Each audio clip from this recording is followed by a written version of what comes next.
మీరు నిత్యము ప్రార్థించే, మీరు విసుగకు ప్రార్థించి ఎప్పుడు ప్రార్థన చేస్తూ ఉండాలి. ప్రార్థనకి జవాబు రావట్లేదు మానేయదు. మీరు నిత్యము ప్రార్థన చేయండి, విసుగకు ప్రార్థన చేయండి. మీరు ప్రార్థన చేసేది తలుపులు వేసుకోండి, మీరు తలుపులు వేసుకోండి. మీకు ఏది కావాలి అడగండి, సిగ్గు విడిచి అడగండి. ఆ మాటికి సిగ్గు విడిచి అని ప్రాయపడిందంట. సిగ్గు విడిచి నిత్యము విసుగగా సమస్యకి భయపడు. అపోస్తలుడైన పేతురు గారు ఆ సముద్రం మీద నడుస్తున్నసేపు బాణాలు నడుస్తున్నసేపు దేవుడు కుమారుని అనుకుంటున్నాడు. ఎప్పుడైతే గాలిని చూశాడో, పరిస్థితులు చూశాడో, ఆలను చూశాడో, కొండలు చూశాడో, మునిగిపోతున్నాడు. అయినా విడిచిపెట్టుకోడు. భగవంతుడు మళ్ళా తండ్రి నన్ను కరుణించు.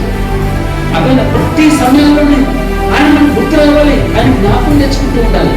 ఈ రోజున ఆసక్తితో కూడిన ప్రార్థన, విలువ